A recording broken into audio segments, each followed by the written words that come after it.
The question is, how can you judge whether you have a family history which gives you an increased risk of breast cancer?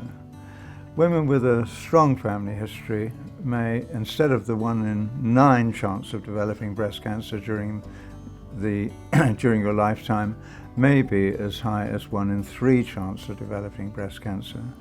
We also think a risk of between 1 in 4 and 1 in 6 is a moderate increased risk of breast cancer. Now, you can get a moderate increased risk of breast cancer if you have one so-called first-degree relative with breast cancer, and that is a mother or a sister. You can get a moderate risk of breast cancer if you have an aunt or a grandma with breast cancer, so that we judge your risk on the basis of the type of family history that you have. We also take into account the ages of your relatives.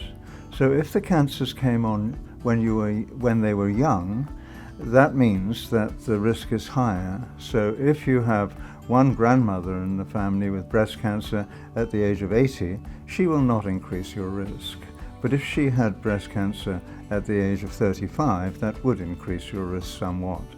So overall, we look at the numbers of women in the family with breast cancer and their ages, and this then decide what your risk of breast cancer is. And many will not have an increased risk of breast cancer because the relatives are not close enough or they're not young enough.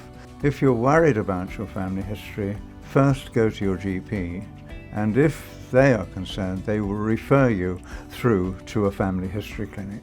If you have many members of your family with breast cancer, particularly if it came on at a young age, there may be a faulty gene running through the family, such as BRCA1 or BRCA2, and then you will be referred to a clinical genetics department to see the geneticist to see whether you do have a faulty gene or not.